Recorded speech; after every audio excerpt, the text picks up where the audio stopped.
Yo, what's happening? What's happening? We back in the building, you hear me? Well, we back in the truck. But I was just sitting there because I'm up here in Columbus right now. I'm in Columbus right now.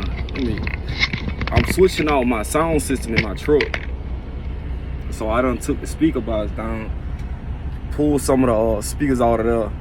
I still got them down there. I'ma keep them. But the ones I had up here was 2 ohms.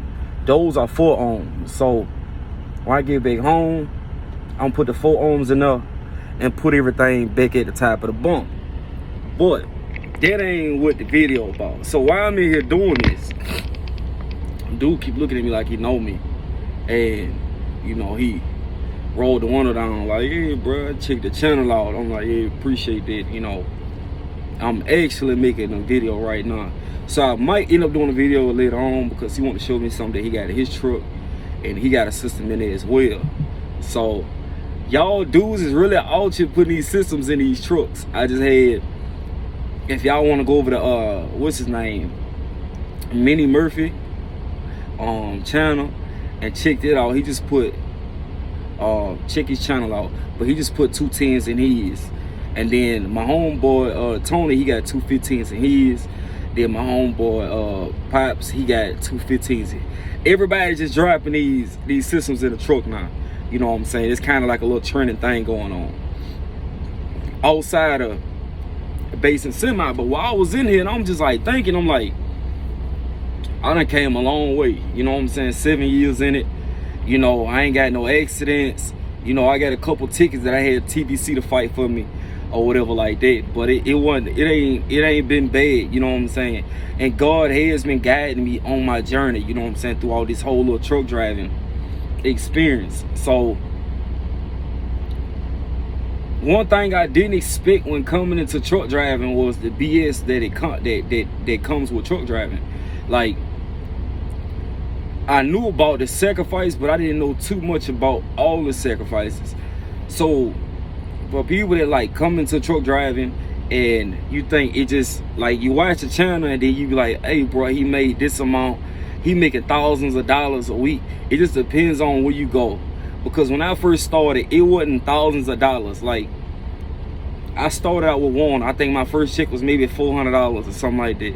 And then we got on a Target account that I was training on, and I wasn't really making no money like that. So that training money is not gonna be nothing. It's like gas money, And when I left them, I ended up going over to, I went to JB Hunt, but JB Hunt had no trucks because I was supposed to pull a container with them, but they didn't have no trucks at the time. So I was like, you know what, I'm gonna just slide over to Swift since they got trucks and they want me to do this and do that. So I went to Swift. They said I need training. I got training from this guy named Delane McCune, one of the coolest dudes in the industry that I've ever met. So he trained me. He was a lease operator. We trained in a T680 Kenworth, and he was a lease operator. I think that was my advantage, you know what I'm saying, to me learning how to fuel and what a fuel it and how to, maneuver on certain things. And that's why I'm so big on a lease purchase. Like, a lot of my trucking jobs has been lease purchase because I know the kind of money you can make. But even when I was company driver with Swift, I was on a Walmart account out of Monroe, Georgia, and I was pulling that, and I didn't know that it was gonna be like less sleep. It was gonna be, so much time. Even though I was local, it still felt like I was away from family. I couldn't really do nothing because it's like, you go in and you think you got a 14-hour clock, then when your 14 hours is up, they still tell you got 2 more hours. So it was like you busting 16 hours a day, then it was taking me an hour to get to work, an hour to get home. Within being home like 6 hours, they calling you, hey, you gotta load at the port at this time. So my schedule was all over the place. Like, I'd be working nighttime, I'd be working daytime, I'd be doing it. And I did that 11 months straight, just to get that experience under me. But the thing is, when you come in, a lot of hard stuff you feel like you're dealing with, it ain't doing nothing but building your patience, stamina, and your experience. And I think like that's the big part. Like, a lot of people do talk bad about Swift, but to me, they was like one of the best companies I had ever been with. As far as you getting with somebody that constantly got the miles, constantly got the work, constantly, your paycheck's consistent and all that. But that's just something like you got to deal with, like as far as like first coming to truck driving. Like as far as like the pay, it's not there when you first come in. On the Walmart account, I probably was making between $1,200 to $1,500 a week, and the only way I was doing that was working 7 days a week. And then when I need to do a 34, you know what I'm saying, I just have to do my 34, and then, you know what I'm saying, they push it out like that. So there's just something that you gotta be, you know what I'm saying, mindful of.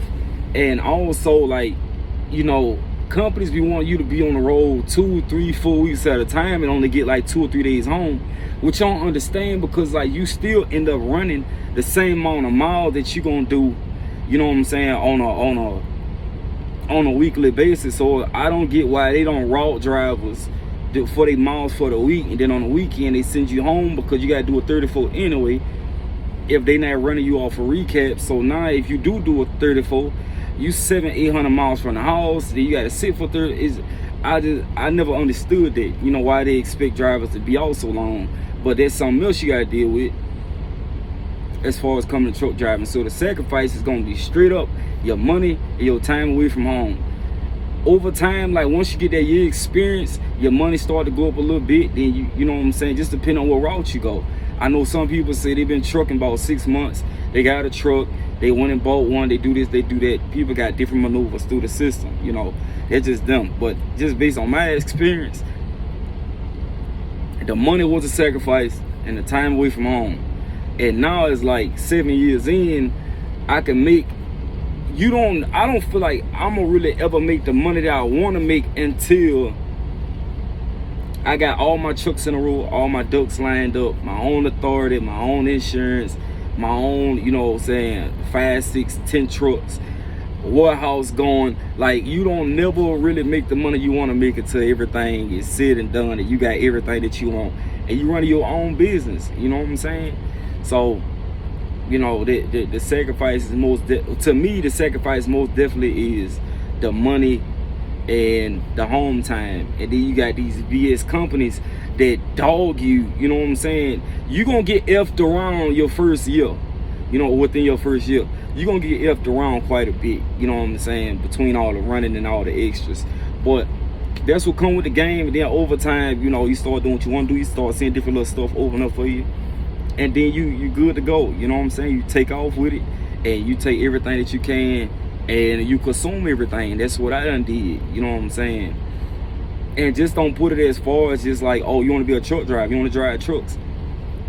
Hey, like I say, get your figure out the game, consume it, get as much knowledge. Even though you might know something and somebody next to you with some decent knowledge, take that knowledge, run with it, you know what I'm saying? Get your own authority, insurance, your broker certification, because that will be something major.